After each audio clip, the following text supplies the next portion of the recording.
যার কারণে আজকে যে আমরা ইউটিউবার যে হিরো আলম দেখতে পাই এবং ভাইরাল যে বাদামওয়ালা দেখতে পাই, তাদের মতো যদি হয়ে যায় তো এই ছেলেটার দুঃখ দুর্দশার কোনো শেষ থাকবে না। এই তাজু যে শুদ্ধভাবে উচ্চারণ করতে পারে না, তারপরেও যে সমাজের চিত্রগুলো ফুটিয়ে তুলতে পেরেছিল, আজকে সেগুলো যদি হারিয়ে যায় তাহলে আমাদের যে অরিজিনাল যে কাঠামোগত চিত্রগুলোই হারিয়ে যাবে।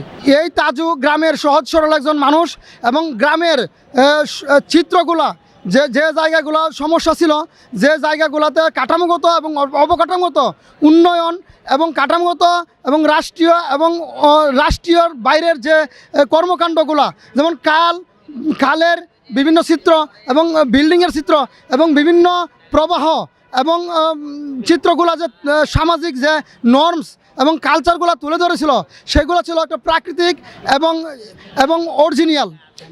সে নিজস্ব গতিতে সে পরিস্ফুটিত করতে পেরেছিল।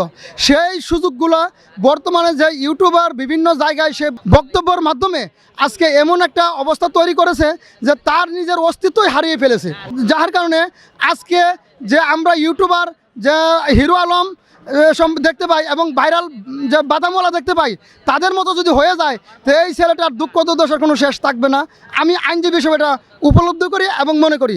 সেই জন্য আমি মনে করি যে এই ভাইরাল তাজুর অন্য কোনো বক্তব্য বা কোনো যে বিষয় অন্যের মাধ্যমে না দিয়ে তার নিজের চিত্রের মাধ্যমে ফুটিয়ে তোলাই আমি সবচেয়ে ভালো এবং গ্রহণযোগ্যতা পাবে সেটা আমি মনে করি। আজকে যদি সে বারবার বিভিন্ন মিডিয়াতে এবং বিভিন্ন মাধ্যমে এবং ইউটিউবে এবং চ্যানেলে যদি সে এটা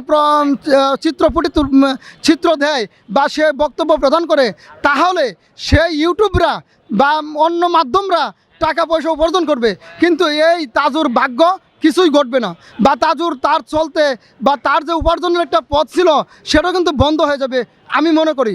সেই জন্য বাংলাদেশের প্রত্যেক মানুষের এবং প্রত্যেকের ক্ষেত্রে শুধু একটাই দাবি যে এই ভাইরাল তাজু যেন আমাদের মাঝে থেকে হারিয়ে না যায়।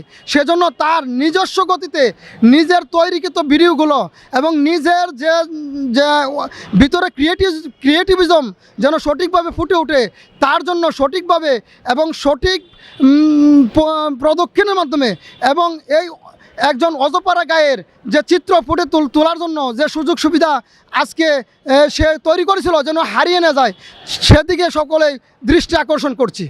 এই কন্টেন্ট ক্রিয়েটর তাজুকে বলবো যে তুমি অন্য জায়গায় না দিয়ে আজকে তোমার নিজের যে চিত্র, নিজের যে ক্রিয়েটিভিজম সেটাকে উন্নত করো এবং ভালোভাবে এই সমাজের চিত্রগুলো আরও ফুটিয়ে তোলার চেষ্টার মাধ্যমে জনগণের কল্যাণ এবং রাষ্ট্রের কল্যাণ এবং সবারই সমাদৃত এবং সমাজের কল্যাণমূলক একটা সমাজ গঠন হবে বলে আমি মনে করি। ইউটিউবার যে আজকে দেখা যাচ্ছে যে তারা তোমাকে দিয়ে যে ব্যবসার দিকে ধাবিত হচ্ছে, কিন্তু তোমার নিজের অস্তিত্বই হারিয়ে যাচ্ছে, তোমার নিজের ক্রিয়েটিভিজম নষ্ট হচ্ছে এবং সমাজের মধ্যে তুমি একটা যে তোমার অস্তিত্বগুলো, তোমার কাজগুলো অন্যের মাধ্যমে ফুটিয়ে উঠছে, যাহা তোমার অস্তিত্বের শুভ লক্ষণ।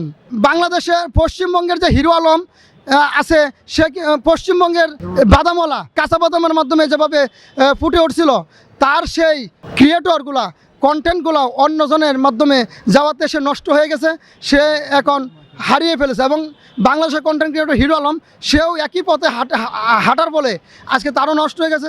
আমি মনে করি যে অস্তিত্ব ধরে রাখার জন্য যে মূল কাজগুলা, যে সমাজের যে চিত্রগুলো ফুটিয়ে তোলার যেভাবে তুলতে পেরেছিল, সেভাবেই অরিজিনাল কাজগুলো তুলে ধরাই মনে সবার চেয়ে ভালো হবে বলে আমি মনে করি। এই তাজু যে শুদ্ধভাবে উচ্চারণ করতে পারে না, তারপরেও যে সমাজের চিত্রগুলো ফুটিয়ে তুলতে পেরেছিল, আজকে সেগুলো যদি হারিয়ে যায় তাহলে আমাদের যে অরিজিনাল যে কাঠামোগত চিত্রগুলোই হারিয়ে যাবে, মৌলিকত্ব নষ্ট হয়ে যাবে।